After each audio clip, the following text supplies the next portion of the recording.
आइए आज हम लोग थर्मोडायनेमिक्स में यानी ऊष्मागतिकी चैप्टर में enthalpies for different type of reaction यानी विभिन्न प्रकार की अभिक्रियाओं की एंथैल्पी से संबंधित जो क्वेश्चन है उनके बारे में स्टडी करेंगे। तो 34 नंबर क्वेश्चन में कह रहा है कि the bond dissociation energy of X2, Y2 and XY are in the ratio of 1, 0.5 and 1।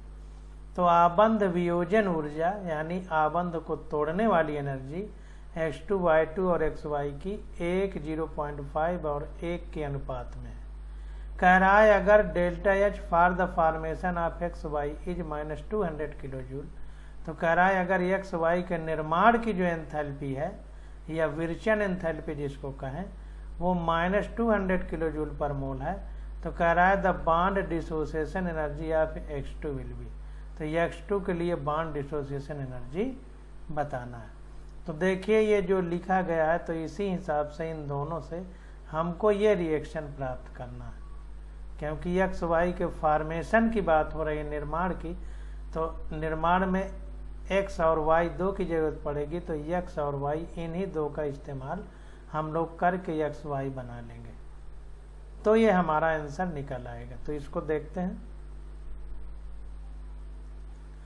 तो यहाँ पर देखिए कह रहा है let bond energy of X2, Y2 and XY are 1, 0.5 और 1 का रेशियो था, तो उसको X मान लिया किलो जूल पर मोल, और Y2 की 0.5 X किलो जूल पर मोल मान लिया, और Y2 की X किलो जूल पर मोल, क्योंकि 1, 0.5 और 1 का रेशियो था, तो X माना है, तो X का सब में गुणा हो गया। अब देखिए X2 और Y2 से हमें XY बनाना है, क्योंकि XY की फॉर्मेशन की एंथैल्पी दिया है निर्माण वाली और टूटने वाली हमसे पूछ रहा है।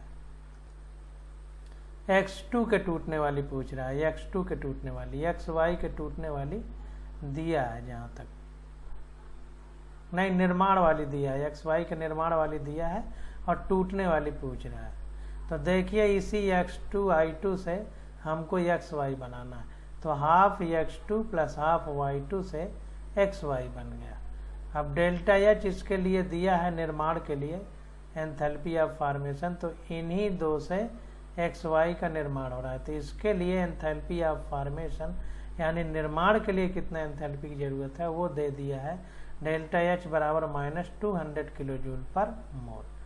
अब इसी रिएक्शन से अगर हम देखें तो डेल्टा H इक्वल टू हो जाएगा जो ये दिया है प्रोडक्ट की एंथैल्पी माइनस रिएक्टेंट की एंथैल्पी। अब एंथैल्पी का मतलब बॉन्ड एनर्जी, क्योंकि आबंध में ही तो ऊर्जा या एंथैल्पी है इन दोनों में, क्योंकि X2 और Y2 है, तो जो आबंध होगा X के बीच उसी की एनर्जी। तो चूंकि डिसोसिएशन एसोसिएशन की बात हो रहा है तो इसलिए बॉन्ड एनर्जी लिखा है।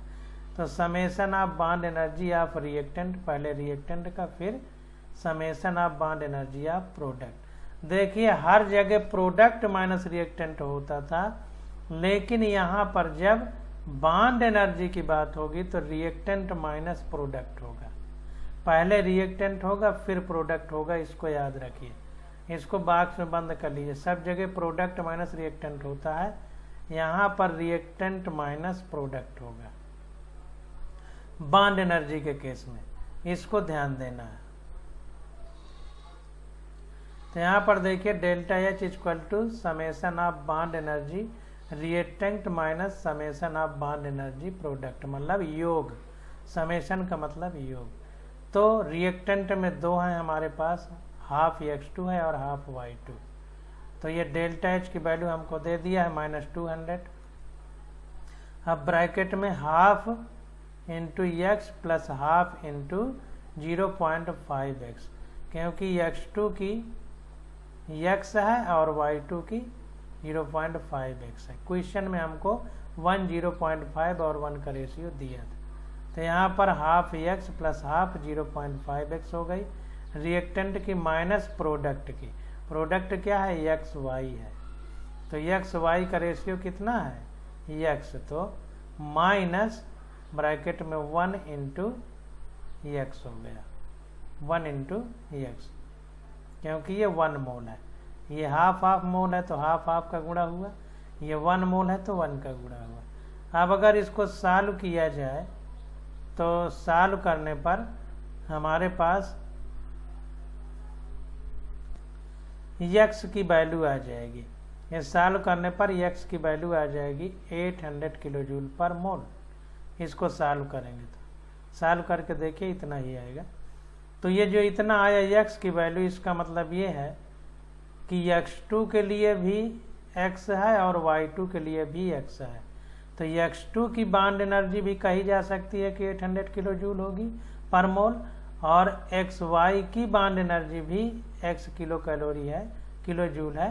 तो इसका मतलब 0.5 और 0.1 का रेशियो है। तो x में भी 1 का रेशियो है और xy में भी 1 का रेशियो। तो x2 की भी बॉन्ड एनर्जी ये है और xy की भी बॉन्ड एनर्जी हमारी इतना ही होगी, क्योंकि 1-1 का रेशियो है। x इसके लिए भी है, देखिए x इसके लिए भी है। तो x बराबर 800 किलो जूल पर मोल आया है। तो x चाहे xy का हो चाहे x2 का, एक ही बात है, क्योंकि रेशियो समान है। तो ये x2 का भी बॉन्ड एनर्जी है और xy की भी। तो 34 का सी विकल्प हमारा करेक्ट हो जाएगा।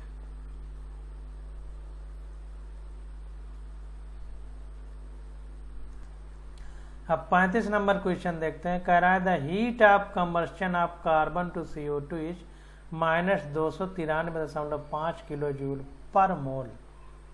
देखिए, जब कंबस्शन होता था, दहन, तो बनने वाला 1 मोल होना चाहिए, हमने परिभाषा में पढ़ा था, और जिसको जलाया जा रहा है उसकी ऑक्सीजन के साथ क्रिया होनी चाहिए, ये हमने पढ़ा था। और जिसको जलाया जा रहा है वो प्रकृति में मूलभूत रूप में जिस प्रकार से पाया जाता है, यानी एलिमेंटल फॉर्म में, तत्व की अवस्था में, वो लिया जाता है। जैसे हाइड्रोजन है तो हाइड्रोजन का H तत्व होता है तो H2 की अवस्था में पाया जाता है तो H2 लिया जाएगा।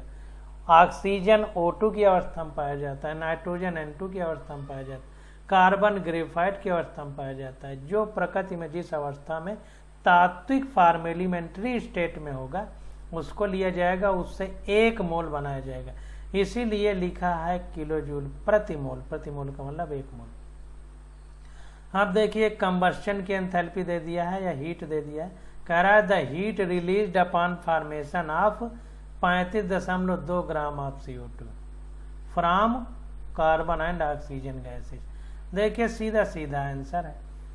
1 मोल के लिए इतनी है। 1 मोल CO2 का मतलब CO2 का अणुभार या मोलर द्रव्यमान।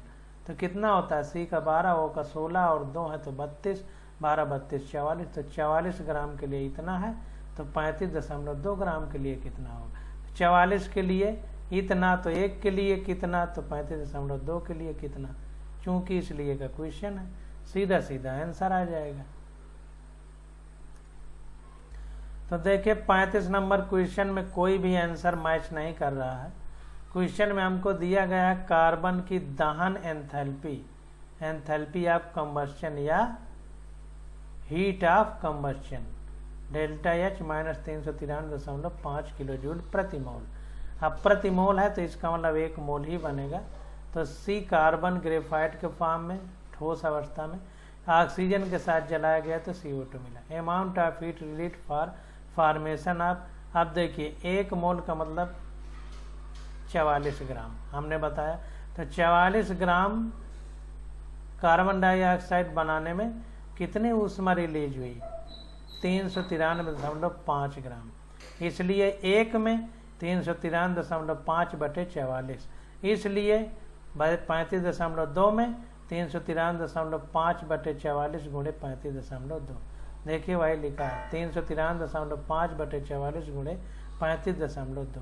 तो ये आ गया 314.8 यानी लगभग 315 किलो जूल। अब देखिए नोट में क्या लिख रहा है कि नेगेटिव और positive sign considering the reaction is exothermic और एंडोथर्मिक। तो रिएक्शन में जो प्लस और माइनस साइन है ये एक्सोथर्मिक या एंडोथर्मिक रिएक्शन को बताता है, यानी अभिक्रिया ऊष्मा शोषी होगी एंडोथर्मिक या ऊष्मा छेपी होगी एक्सोथर्मिक। यानी ऊष्मा निकलेगी बाहर, निकाय से परिवेश में जाएगी यानी सिस्टम से सराउंडिंग में, तो एक्सोथर्मिक। अगर सराउंडिंग से सिस्टम में आएगी तो एंडोथर्मिक। तो यहाँ माइनस लगा सकते हैं, यहाँ माइनस की बात बता दिया है क्यों लगा। तो 35 में कोई भी आंसर मैच नहीं कर रहा है, इसलिए नन करेक्ट है। अब 36 नंबर क्वेश्चन देखते हैं। कह रहा है when 5 litre of a gas mixture of methane and propane is perfectly combusted at 0 degree centigrade and 1 atmosphere, कह रहा है 16 litre of oxygen at the same temperature and pressure is consumed, the amount of heat release from this combustion in kilo joule equal to 890 kilo joule per mole. तो delta H combustion ये methane के लिए है या propane के लिए है, 2220 kilo joule per mole. तो देखिए कह रहा है कि 5 लीटर गैस का मिक्सचर है, उसमें मीथेन और प्रोपेन है और उनको कंबस्शन यानी जलाया जा रहा है 0 डिग्री सेंटीग्रेड, 1 एटमॉस्फेयर प्रेशर और 16 लीटर ऑक्सीजन के साथ सेम टेम्परेचर और प्रेशर पर। 16 litre of oxygen at the same temperature and pressure is consumed, मतलब 16 लीटर ऑक्सीजन लग जाती है 5 लीटर मीथेन और प्रोपेन को जलाने में। तो कह रहा है the amount of heat release from this combustion, तो कह रहा है इस जलाने की प्रक्रिया में कितना अमाउंट हीट का यानी ऊष्मा का निकलेगा। दे दिया है कि CH4 के जलाने पे यानी दहन पर यानी कंबस्शन पे 890 किलो जूल पर मोल हीट निकलेगी और प्रोपेन के जलाने में 2220 किलो जूल पर मोल हीट निकलेगी। तो पहले इनका रिएक्शन लिखना पड़ेगा तभी हम आंसर निकाल पाएंगे। तो देखिए पहले मीथेन को जलाते हैं, तो किसी भी चीज़ को जलाते हैं का मतलब ऑक्सीजन से रिएक्शन कराते हैं। तो ऑक्सीजन से रिएक्शन कराएंगे, हाइड्रोकार्बन की ऑक्सीजन से रिएक्शन होती है तो पानी और CO2 गैस बनती है, तो बन गई। ये भी हाइड्रोकार्बन है प्रोपेन, ऑक्सीजन से रिएक्शन कराएगी तो पानी और CO2 गैस बनती है। अब बैलेंस करने के लिए जिधर जितने का गुणा करना था गुणा कर दिया गया। अब देखो number of mole in gaseous mixture, gaseous mixture में नंबर ऑफ मोल कितने हैं।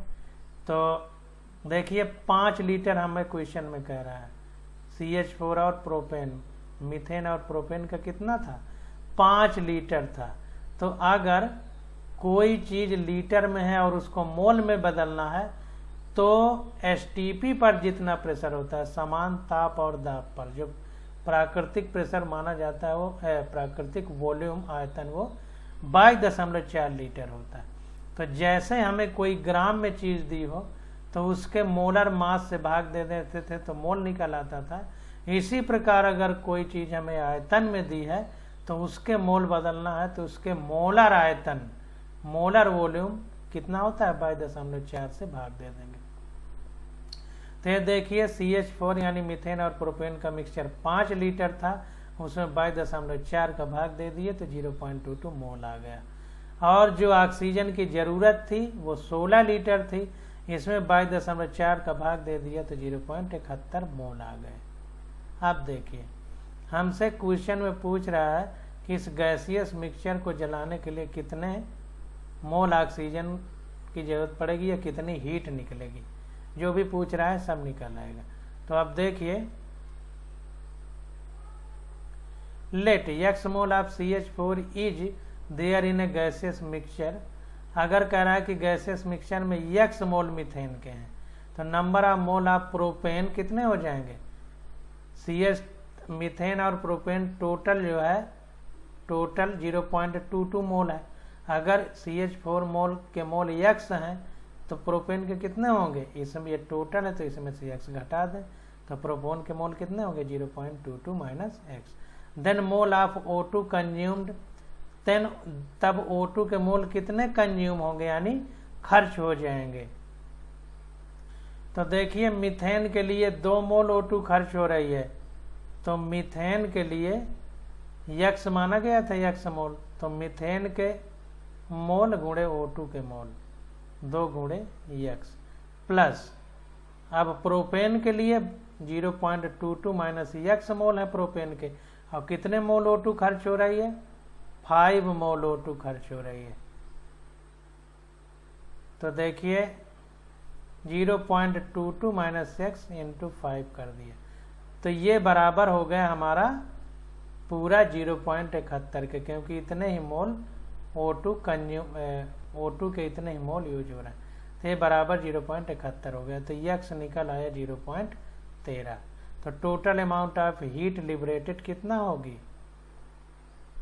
अब CH4 के लिए डेल्टा H की वैल्यू दी है 890 और प्रोपेन के लिए दी है 2220। तो x की वैल्यू 0.13 है, तो यहाँ पर जो है 0.13 गुणे ये x जो है 890 हो जाएगा, प्लस ये 0.22 में ये x की वैल्यू रख देंगे तो 0.13 घट जाएगा, तो 0.09 आ जाएगा, गुणे प्रोपेन के लिए कितना है? 2220 है, तो ये हो गया, तो ये बराबर हो गया हमारा 315.5 kilo joule. The amount of heat liberated, इतनी ऊष्मा निकलेगी। ये देखिए CH4 के कंबस्शन के लिए 890 किलो जूल पर मोल है और प्रोपेन के लिए 2220 किलो जूल पर मोल है, पर मोल के लिए है। तो क्वेश्चन थोड़ा सा अलग है, इसको फिर से देख लेते हैं। क्वेश्चन में पूछ रहा है कि 5 लीटर गैस का मिक्सचर है, दे रहा है, उसमें मीथेन और प्रोपेन है और उसको जलाया जा रहा है 0 डिग्री सेंटीग्रेड और 1 एटमॉस्फेयर प्रेशर पर। तो 16 लीटर जो है ऑक्सीजन हमारी उपयोग में आ जाती है।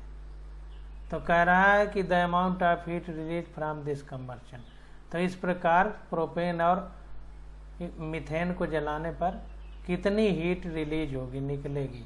अगर केवल मीथेन को जलाया जाए तो 890 किलो जूल प्रति मोल ऊर्जा निकले, या केवल प्रोपेन को जलाया जाए तो 2220 किलो जूल पर मोल ऊर्जा निकले।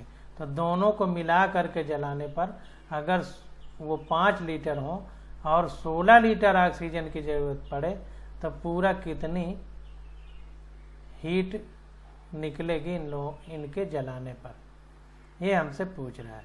तो देखिए सीधा सीधा है, मीथेन को पहले जलाया तो CO2 और H2O बन गई, रिएक्शन को बैलेंस कर लिया। प्रोपेन को जलाया ऑक्सीजन के साथ तो CO2 और पानी बन गया, और इसमें भी CO2 पानी, इसमें भी CO2 पानी, और बैलेंस कर लिया गया। अब number of mole in gaseous mixture, अगर आयतन दिया हो तो मोल बनाने के लिए 22.4 का भाग देते हैं। तो प्रोपेन और मीथेन का आयतन 5 लीटर है, तो 22.4 का भाग दे दिया, तो दोनों के मोल आ गए 0.22 मोल। अब देखिए ऑक्सीजन के 16 लीटर की जरूरत पड़ी इनको जलाने पर, तो ऑक्सीजन के मोल में बदलेंगे तो 16/22.4 हो गया, तो 0.71 मोल आ गया। अब मान लिया कि मीथेन हमारा x मोल है, तो प्रोपेन कितना होगा? ये टोटल इतना है, मीथेन x है तो प्रोपेन 0.22 माइनस x हो जाएगा। तो यहाँ पर देखिए मीथेन x है तो प्रोपेन हमारा 0.22 माइनस x हो गया। Then mole of O2 consumed, तब O2 के कितने मोल यूज होंगे? तो देखिए मीथेन x है तो ये हमारा ऑक्सीजन के, देखिए मीथेन को जलाने में 2 मोल लगना है तो 2x हो जाएगा, 2x प्लस प्रोपेन के 0.22 माइनस x है तो 0.22 माइनस x लिख दिया, और ऑक्सीजन को जलाने के लिए 5 मोल की जरूरत पड़ रही है, तो यहाँ पर ऑक्सीजन के मोल 5 मोल हो गए, गुणा कर दिए। अब ये टोटल कितना है? 0.71 मोल है ऑक्सीजन का, तो 0.71 लग दिया। अब इसको सॉल्व करने पे x बराबर आ गया 0.13। अब देखिए अमाउंट ऑफ हीट कितनी लिबरेट होगी, तो 0.13 गुणे ये मीथेन के लिए है x, तो मीथेन के CH4 को जलाने पे 890 किलो जूल पर मोल एनर्जी लग रही, प्लस प्रोपेन के लिए कितना होगा? 0.22 माइनस ये x की वैल्यू रखेंगे 0.13, तो आ जाएगा 0.09 गुणे प्रोपेन के लिए 2220 किलो जूल पर मोल एनर्जी लग रही। तो ये आ गया 315.5 किलो जूल हीट हमारी निकलेगी इन सबको जलाने पे। तो ये हमारा 36 का बी आंसर करेक्ट हो जाएगा। नीचे जो मोल के गुणा किए गए हैं वो ये है 890 मीथेन के लिए, 2220 ये कंबस्शन वाला प्रोपेन के लिए। अब 37 नंबर क्वेश्चन देखते हैं। कह रहा है enthalpy change for the reaction 4H से गैस से 2H2 गैस बन रही है इज -869.6 किलो जूल। कह रहा है the dissociation energy of HH bond is. तो देखिए यहाँ पर अगर एक तरह से देखा जाए तो यहाँ पर 4 हाइड्रोजन आइटम है यानी परमाणु है, यहाँ पर 2 हाइड्रोजन मॉलिक्यूल यानी अणु है। तो 4 हाइड्रोजन आइटम से 2 हाइड्रोजन मॉलिक्यूल बन रहे हैं। तो उसके लिए एनर्जी है -869.6 किलो जूल। अब देखिए कह रहा है the bond dissociation energy of HH bond is. तो ये 2H यानी 2 मोल बॉन्ड है, ये 1 मोल बॉन्ड है, H आबंध है, ये 2H आबंध है। एक तरह से एक HH के बीच में 1 होगा और एक HH के बीच में 1 होगा, 2 मोल है। तो 2 HH आबंध होंगे यानी 2 आबंध होंगे। तो एक आबंध की डिसोसिएशन एनर्जी पूछ रहा है। तो फॉर्मेशन वाली एनर्जी इतना है, तो इसका मतलब डिसोसिएशन एनर्जी डिसोसिएशन वाली पॉजिटिव हो जाएगी, धनात्मक, और 2 के लिए होगी और हमको बताना है 1 के लिए, तो इसका आधा होगा। इसको देखते हैं।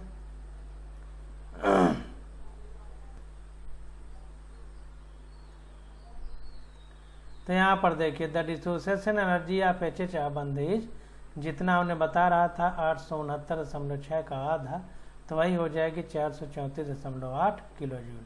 37 का सी विकल्प हमारा करेक्ट हो जाएगा। तो यहाँ पर फिर से समझिए, देखिए ये 2 मोल बन रहा है, H और H 2 आबंध होंगे यहाँ पर।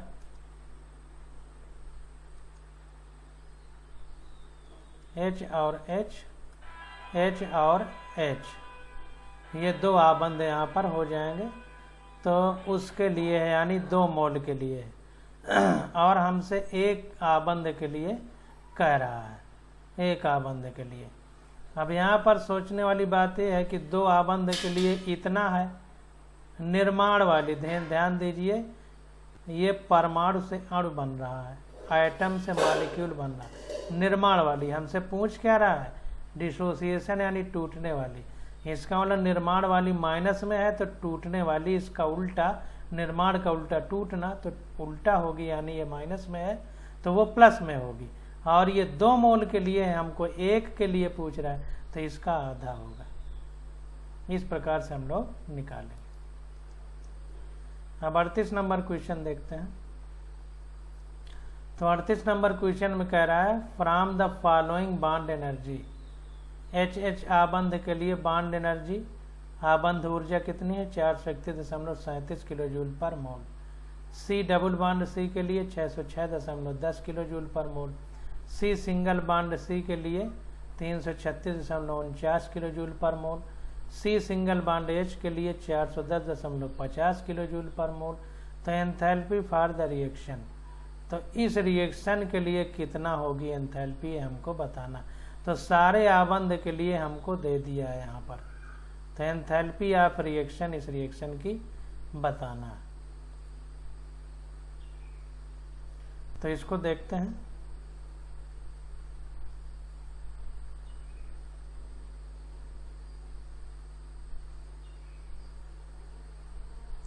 तो for the given reaction enthalpy of reaction can be calculated as. तो हमने आपको बताया है कि बॉन्ड एनर्जी, क्योंकि आबंध है तो आबंध ही टूटेंगे, तो बॉन्ड एनर्जी के केस में रिएक्टेंट माइनस प्रोडक्ट होता है, यानी अभिकर्मक की कुल आबंध ऊर्जा माइनस उत्पाद की कुल आबंध ऊर्जा। सब में प्रोडक्ट माइनस रिएक्टेंट होता है, लेकिन बॉन्ड एनर्जी के केस में रिएक्टेंट माइनस प्रोडक्ट होता है। इसको थोड़ा ध्यान देना है। सब में का मतलब ज़्यादातर में प्रोडक्ट माइनस रिएक्टेंट होता है, लेकिन बॉन्ड एनर्जी के केस में रिएक्टेंट माइनस प्रोडक्ट है। तो अब देखिए, अब रिएक्शन देखते हैं। तो रिएक्टेंट जो भी होंगे, यहाँ पर देखिए हमारा रिएक्टेंट दो ही हैं, HH आबंध और ये दो आबंध होंगे CH के बीच। तो HH के बीच एक ही आबंध है, एक आबंध है। CH के बीच 1 2 3 4 है और CC के बीच केवल एक है। तो HH के बीच एक है, CC के बीच एक है, CH के बीच 4 है, 1 2 3 4। तो इसको देखते हैं।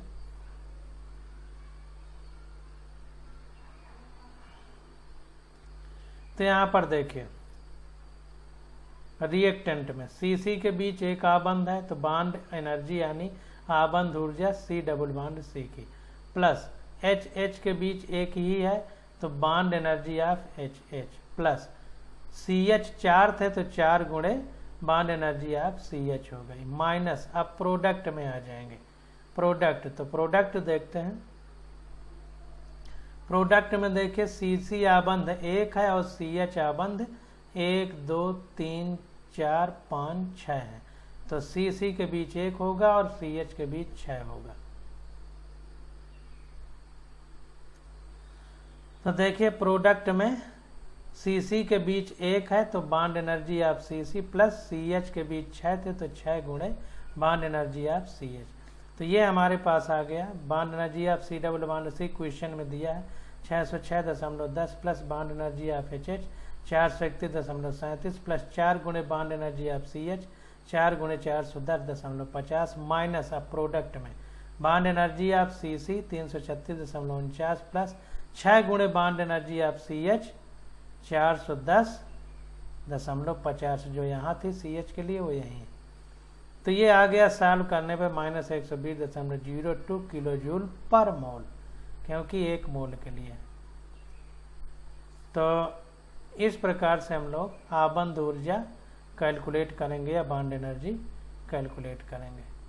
तो ये बॉन्ड एनर्जी जो भी होगी वही एंथैल्पी ऑफ रिएक्शन होगी, क्योंकि रिएक्शन में बॉन्ड ही टूट जुड़ रहे हैं, इधर उधर बन बिगड़ रहे हैं। तो 38 का बी आंसर हमारा करेक्ट हो जाएगा। अब 39 नंबर क्वेश्चन देखते हैं। कह रहा है bond dissociation enthalpy of H2Cl2 या ClR 334, 242, 431 किलो जूल पर मोल रेस्पेक्टिवली। तो कह रहा है enthalpy of formation of HCl, formation की पूछ रहा है। तो H देखो फिर से जैसे X2Y2 से XY बन रहा था पीछे क्वेश्चन, वैसे ही H2Cl2 से हम लोग HCl बनाएंगे और इन्हीं एंथैल्पीज का यूज करके HCl के फॉर्मेशन के लिए एंथैल्पी निकालेंगे। तो देखते हैं। तो यहाँ पर देखिए यह Cl हमने बना दिया H2 और Cl2 से, तो H2 प्लस Cl2 2HCl बन गया। तो अब डेल्टा H रिएक्शन क्या होगी? अब देखिए इनके बीच आबंध ही है, तो आबंध के जब बात होती है तो रिएक्टेंट माइनस प्रोडक्ट होता है, बाकी सब में ज़्यादातर प्रोडक्ट माइनस रिएक्टेंट होता है। तो कुल मिला के हमें फार्मूला याद रखना है, लेकिन क्वेश्चन परीक्षा में ना आए तो मोटी मोटी भाषा में हम आपको बता रहे हैं कि जब बॉन्ड एनर्जी की बात हो तो रिएक्टेंट माइनस प्रोडक्ट होता है, बाकी में प्रोडक्ट माइनस रिएक्टेंट होता है। तो रिएक्टेंट कौन कौन से हैं? H2 और Cl2। तो समेशन का मतलब योग, तो H2 और Cl2 की बॉन्ड एनर्जी, तो बॉन्ड एनर्जी ऑफ HH के बीच आबंध जो है बॉन्ड है, plus bond energy of Cl के बीच जो बॉन्ड है, माइनस प्रोडक्ट, तो बॉन्ड एनर्जी ऑफ H और Cl के बीच जो आबंध है, और 2 मोल है तो 2 का गुणा कर दिए। तो HH की बॉन्ड एनर्जी 434 है, प्लस Cl की बॉन्ड एनर्जी 242 है, क्वेश्चन में दिया है, और HCl के लिए माइनस 431 है और 2 मोल है तो 2 का गुणा कर दिए। तो ये रिएक्शन के लिए, पूरी रिएक्शन के लिए सबकी बॉन्ड एनर्जी लिख करके जब हमने निकाला तो ये पूरी रिएक्शन के लिए आ गया। अभिक्रिया के लिए एंथैल्पी चेंज कितना होगा? -186 किलो जूल आ जाएगा पूरी रिएक्शन के लिए। अब देखिए इसमें 2 मोल है तो प्रति मोल नहीं लिख रहा है, केवल किलो जूल लिखा है। तो heat of formation is the amount of heat absorb by the valve when 1 mole of substance is directly obtained from its constituent element.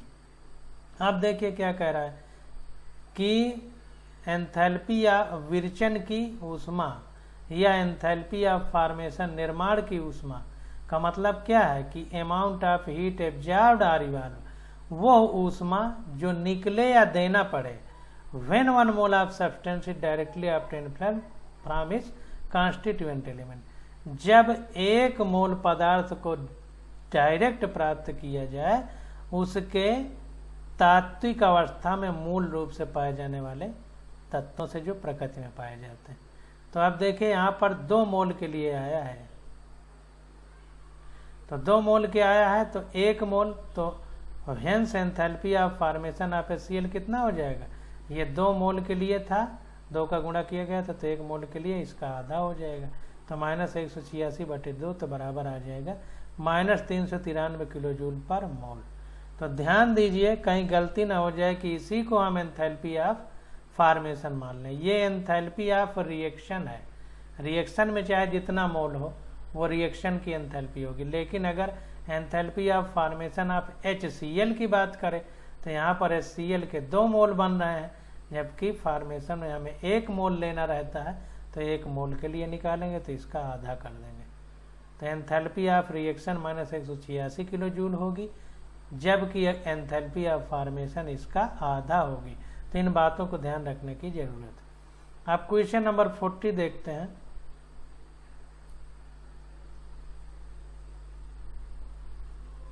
Question number 40 में कह रहा है कि H + एक्वस + OH - एक्वस, पानी के लिए है, एक्वस का मतलब पानी, तो पानी है हमारा लिक्विड तरल के रूप में, तो ये टूटा है 2 भागों में, H+ और OH-, कुल मिला करके जलीय विलयन में H+ और OH- मिल करके H2O बना रहे हैं, और इसके लिए ΔH यानी एंथैल्पी कितना -x1 किलो जूल पर मोल है, और H2 + हाफ O2 गैसीय अवस्था में H2O लिक्विड के बना रहे हैं, तो ΔH इनके लिए -x2 किलो जूल पर मोल है। CO2 गैस + H2O गैस मिलके carbon monoxide gas + H2O liquid बना रहे हैं, इनके लिए ΔH दिया है -x3 किलो जूल पर मोल, और C2H2 गैस + 5/2 O2 गैस से CO2 गैस के 2 मोल + H2O लिक्विड बन रही है, इसके लिए ΔH है +x4 kilo joule per mole.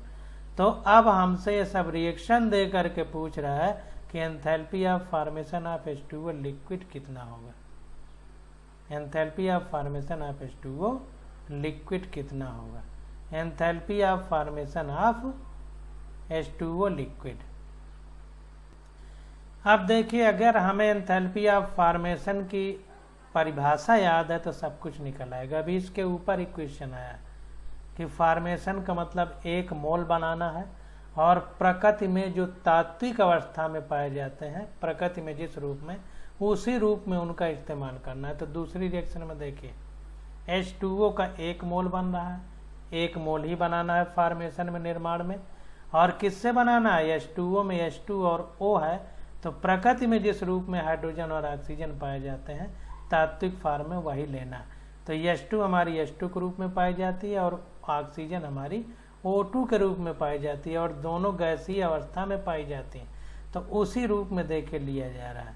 तो H2 gas + half O2 gas से H2O लिक्विड बन रहा है, तात्विक फॉर्म लिए गए हैं जो प्रकृति में पाए जाते हैं, और H2O का 1 मोल बन रहा है। इसका मतलब ये एंथैल्पी ऑफ फॉर्मेशन की रिएक्शन है। ये जो X2 है -x2, यही एंथैल्पी ऑफ फॉर्मेशन है H2O लिक्विड की, तो यही हमारा होगा। तो देखिए डी विकल्प में यही -x2 किलो जूल पर मोल दिया है, तो यही हमारा आंसर हो जाएगा। 40 का डी विकल्प हमारा करेक्ट हो जाएगा। तो यहाँ पर देखिए 40 का डी विकल्प सही है। कह रहा है the amount of heat absorb और released when 1 mole of substance is directly obtained from its constituent element is called the heat of formation और एंथैल्पी ऑफ फॉर्मेशन। कह रहा है जो भी ऊष्मा निकले या अवशोषित हो, 1 मोल पदार्थ डायरेक्ट बनाया जाए अगर उसके कॉन्स्टिट्यूएंट एलिमेंट से, मतलब जो प्रकृति में तत्व पाए जाते हैं उनसे, तो उसी को हम निर्माण की ऊष्मा कहेंगे या एंथैल्पी ऑफ फॉर्मेशन या विरचन एंथैल्पी कहेंगे, हिंदी वाली बुक में लिखा है, ठीक ना। तो डी वाला विकल्प हमारा करेक्ट हो जाएगा। अब देखिए equation first, represent neutralization reaction. H plus aqueous है और OH माइनस एक्वस से H2O लिक्विड बन रहा है, तो H प्लस और OH माइनस है, तो प्लस और माइनस आपस में न्यूट्रल होके पानी बन रहे हैं, धनायन और ऋणायन है, तो धन और ऋण मिलेगा तो क्या होगा, जीरो होगा, यानी न्यूट्रल हो जाएगा, तो रिप्रेजेंट न्यूट्रलाइजेशन रिएक्शन। दूसरे में क्या है, कह रहा है रिप्रेजेंट हाइड्रोजिनेशन रिएक्शन। अब इसको देखते हैं, रिप्रेजेंट हाइड्रोजिनेशन रिएक्शन। तो थर्ड में देखिए CO2 की हाइड्रोजन से रिएक्शन हो रही है, तो हाइड्रोजिनेशन रिएक्शन है। और 4 में देखिए C2H2 की ऑक्सीजन से रिएक्शन हो रही है, यानी कंबस्शन, दहन की है, उस ऑक्सीजन के साथ रिएक्शन को दहन की रिएक्शन, हाइड्रोजन के साथ रिएक्शन को हाइड्रोजिनेशन, इसको ऑक्सीजनेशन भी कह सकते हैं।